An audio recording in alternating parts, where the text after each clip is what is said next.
Operation ఆకర్షతో జోష్ మీదున్న తెలంగాణ కాంగ్రెస్ అదే ఫామ్ ను కంటిన్యూ చేయాలని భావిస్తోంది. లోక్సభ ఎన్నికల్లో మెజారిటీ సీట్లలో గెలుపే లక్ష్యంగా వ్యూహాలు రచిస్తోంది. ఈ నేపథ్యంలోనే ఇవాళ టీపీసీసీ ప్రచార కమిటీ భేటీ కానుంది. మధ్యాహ్నం 3 గంటలకు కమిటీ చైర్మన్ మధు యాష్కి అధ్యక్షతన ఈ సమావేశంలో జరగనుంది. తెలంగాణ కాంగ్రెస్ వ్యవహారాల ఇన్ఛార్జ్ దీపాదాస్ మున్షి, మంత్రి పొంగులేటి హాజరు కానున్నారు. ఇక సాయంత్రం 5 గంటలకు ప్రదేశ్ ఎగ్జిక్యూటివ్ కమిటీ భేటీ కానుంది. సీఎం రేవంత్ అధ్యక్షతన గాంధీ భవన్ లో జరిగే సమావేశంలో మున్షి, భట్టి విక్రమార్క, ఏఐసీసీ కార్యదర్శులు, పీఈసీ సభ్యులు పాల్గొనున్నారు. ప్రధానంగా లోక్సభ ఎన్నికల్లో ప్రచారం, మేనిఫెస్టో, పోల్ మేనేజ్మెంట్ పై చర్చించే అవకాశం ఉంది.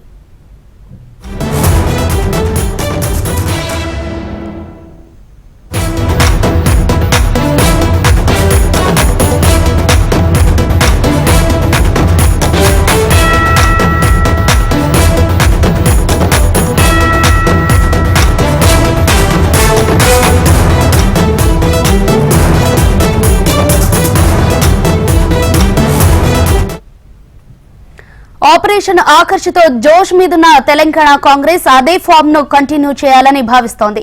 లోక్సభ ఎన్నికల్లో మెజారిటీ సీట్లలో గెలిపే లక్ష్యంగా వ్యూహాలు రచిస్తోంది. మరి దీనికి సంబంధించి మా ప్రతినిధి ప్రేమ్ అందిస్తారు.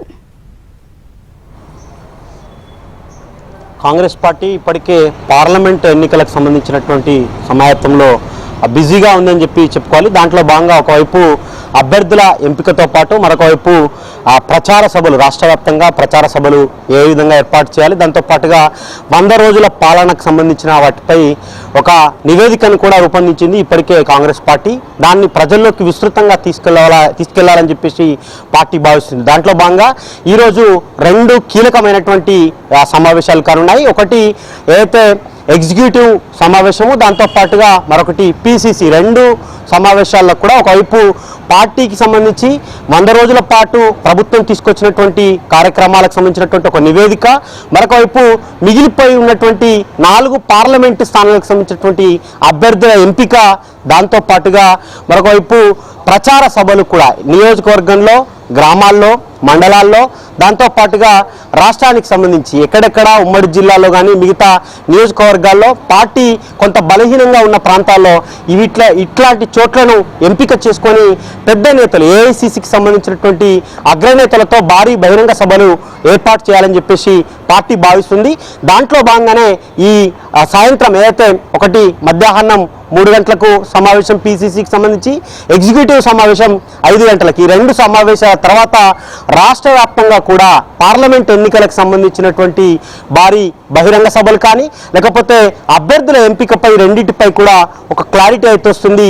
దాంతోపాటుగా తుక్కుగూడలో జరిగేటువంటి భారీ బహిరంగ సభకు సంబంధించిన దానిపై ఎట్లా జన సమీకరణ కానీ లేకపోతే దేశవ్యాప్తంగా ఇప్పటికే కాంగ్రెస్ పార్టీ ప్రకటిస్తున్నటువంటి అయితే గ్యారంటీలు, జనాలకు సంబంధించినటువంటి హామీలపై కూడా తెలుగు మేనిఫెస్టోను కూడా తుక్కుగూడ సభలో విడుదల చేస్తారు. దాంతోపాటుగా వీటన్నిటితో పాటుగా 100 రోజుల నివేదికపై కూడా ఈరోజు ఈ 2 సమావేశాలు చర్చించిన తర్వాత తుక్కుగూడ సభలోనే ఈ 100 రోజుల నివేదికను కూడా విడుదల చేసే అవకాశం ఉన్నట్టుగా కూడా కొంత సమాచారం అయితే అంటుంది. ఇంకోటి సామాజిక సమీకరణాల దృష్ట్యా ఇంకా టికెట్ల మార్పులు, చేర్పులు, దాంతోపాటుగా మిగతా పార్టీల నుంచి ఇప్పటికే కాంగ్రెస్ పార్టీ గర్వాపసితో పాటు ఆపరేషన్ ఆకర్ష్ కూడా తెరలేపింది. దాంట్లో భాగంగానే మిగతా పార్టీల నుంచి ఒకవైపు బీఆర్ఎస్ నుంచి, బీజేపీ నుంచి మాజీ నాయకులు కూడా వస్తున్నారు. ఎమ్మెల్యేలు కానీ, మాజీ ఎంపీలు, మాజీ మంత్రులు, వీరిని ఎవరెవరిని పార్టీలో జాయిన్ చేసుకోవడం, దాంతోపాటుగా వారికి